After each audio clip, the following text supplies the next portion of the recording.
Hello everyone, my name is Patrick, and in this video I will present the work Unbalanced Free to Oscillate Tandem Cylinders in a Turbulent Crossflow.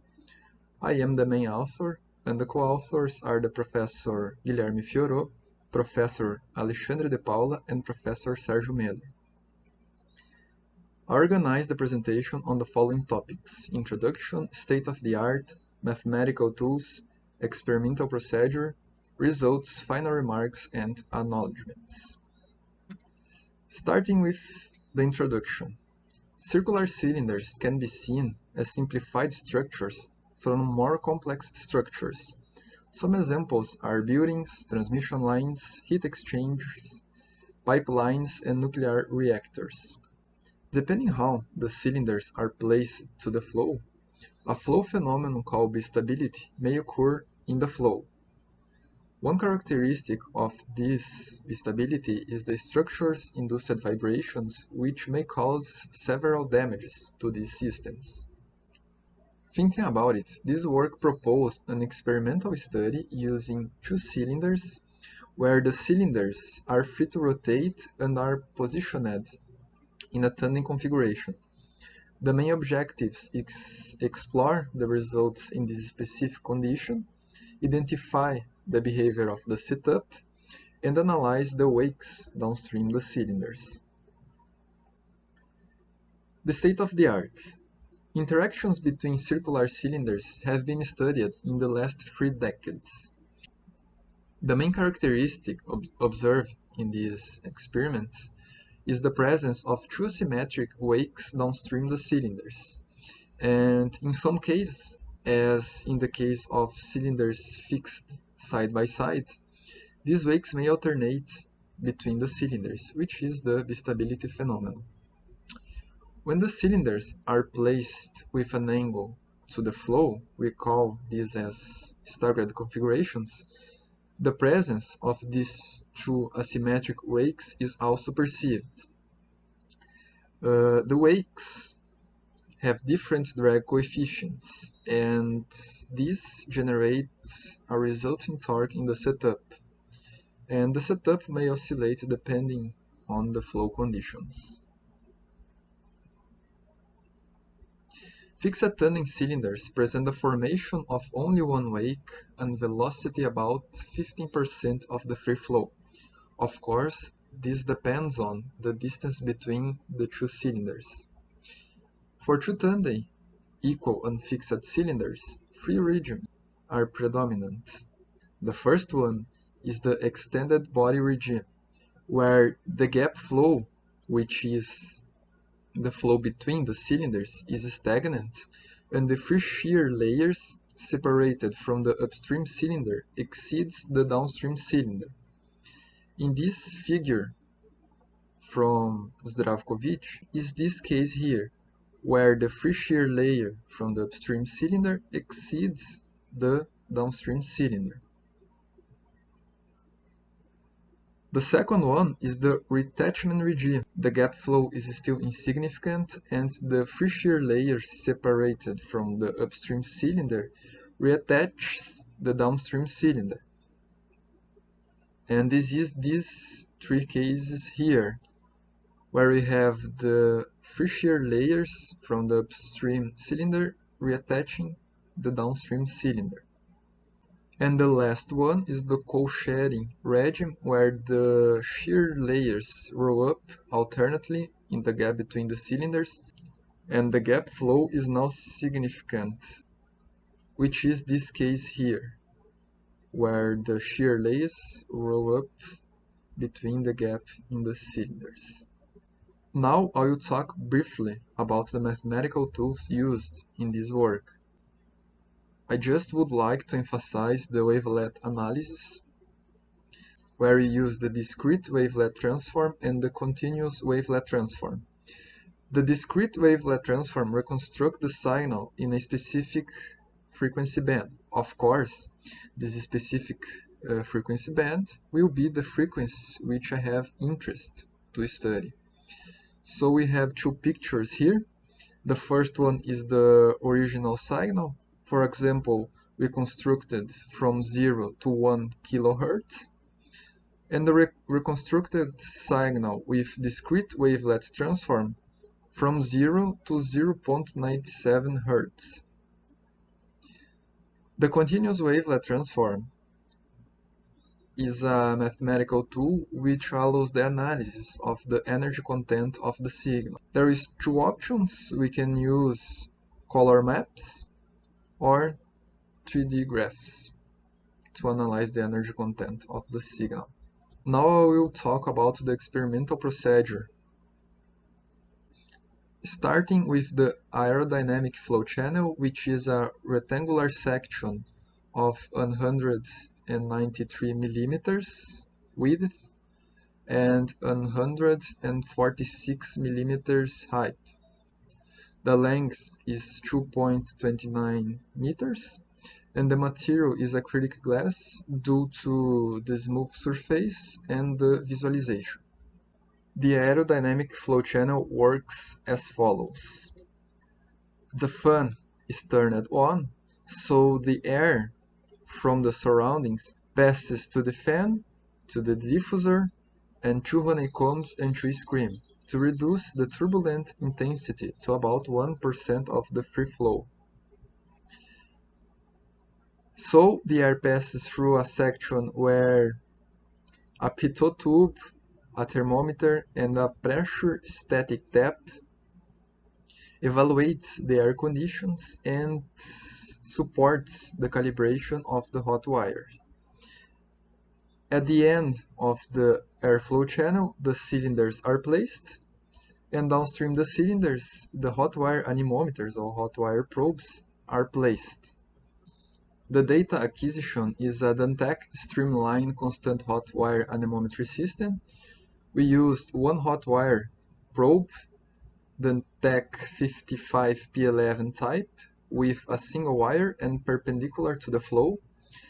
The data acquisition was taken by a 16-bit AD board with USB interface with a sampling frequency of 1 kHz and a low-pass filter at 300 Hz. In the setup of the cylinders were used two tables and two cylinders, which have 25.1 millimeters of diameter, and one cylinder is fixed in the middle of the table and the other is fixed close to the border of the table. The PD ratio between the cylinders, which is the relation between the distance of the cylinder centers and the diameter, is equal 1.26. The setup was assembled in the aerodynamic flow channel, and a high-speed camera was used to generate the video recordings. To support the video recordings, a mirror and a pointer were also placed in the aerodynamic flow channel to help the visualization and the study of the movement of this configuration. The high-speed camera records with 1000 frames per second and were synchronized with the velocity data acquisition. So for every time step of this experiment, we have one velocity value for the wake and one angular position of the system. And the probe was positioned at 18 millimeters far from the downstream cylinder. In this work were proposed three cases: the no obstacle case, one obstacle, and two obstacles. One obstacle case is the case where a throw device were inserted inside the aerodynamic flow channel with the objective to accelerate the flow close to the cylinders and increase the blockage radius of the system. With two obstacles, the blockage radius is increased even more and the flow is accelerated even more close to the cylinders. We have two throw devices accelerating the flow close to the cylinders. And in this last picture, we have an overview of the experiment. Here we have the aerodynamic flow channel with the cylinders, the mirror, and the high-speed camera. Now, moving to the results and starting with the velocity downstream the cylinders, this chart here presents the velocity downstream the cylinders in the black lines and the discrete wavelet transform in the red lines. The first row is the no obstacle case, the second row is the one obstacle case, and the last one is the two obstacles case. For each experiment, the flow starts from rest and begins to accelerate at about 4 seconds. The velocity increased until the moment when several oscillations in the velocity values start to appear. From the moment these oscillations were present, they remain for the rest of the experiment. These oscillations are due to the angular behavior that I will explain better in the following slides. A table with statistical results from velocity downstream the cylinders were made where the oscillations can be analyzed using the standard deviation, the skewness and flatness values. Also, the mean and maximum values of velocity are presented in this table. Skewness is a dimensionless measure of the symmetry of the signal and indicates the strength and the direction of the symmetry. The flatness is related to the values which are distance from the mean value. So these two statistical results support the oscillation analysis results. From the table is perceived that the skewness values are positive, pointing out the symmetry in the velocity values previously shown in the results of velocity. For the flatness, the highest amplitudes occurred for the case with one obstacle and velocity of 7.5 meters per second, and all the cases for two obstacles presented high values of flatness.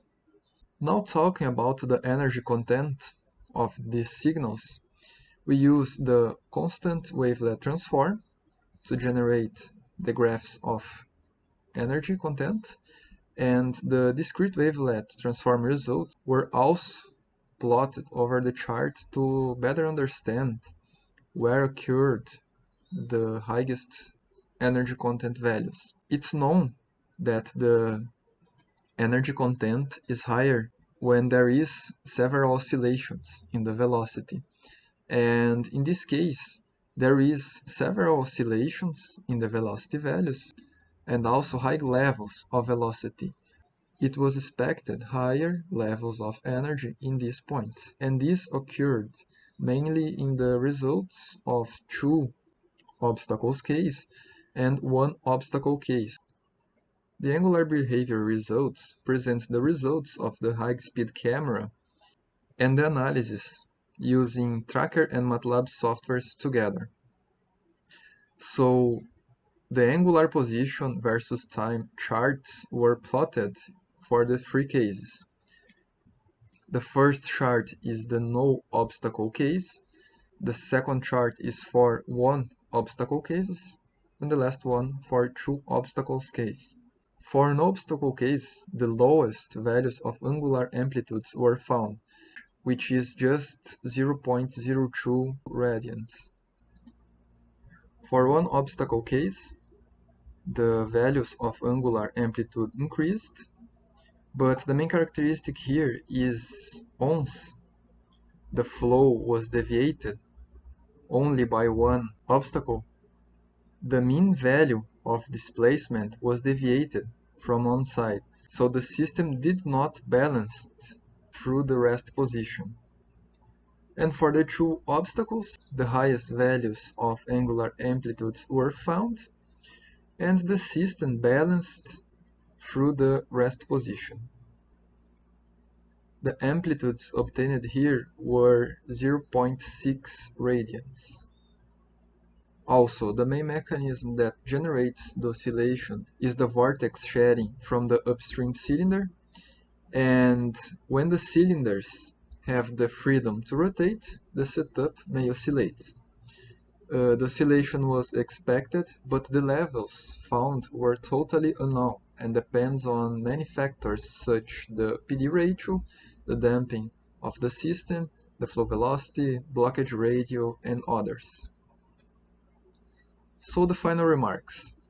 We present an experimental study using two equal and circular cylinders, where the cylinders were free to oscillate with a PD ratio of 1.26, and the study of the velocity in the wake and the movement behavior was analyzed. From the results, several oscillations in the velocity downstream the cylinders were observed. These oscillations are caused by the angular behavior of the setup. High levels of energy due to the kinetic energy from the flow, the oscillations, and the levels of velocity, and the oscillatory angular behavior was perceived in all the proposed cases, and we conclude that the oscillatory angular behavior is caused by the vortex shedding. Future works will contemplate a wider mathematical exploration and the study of possible usage of this oscillatory movement. And the acknowledgements, the authors would like to acknowledge the CAPES and CNPq. And thank you everyone for the attention.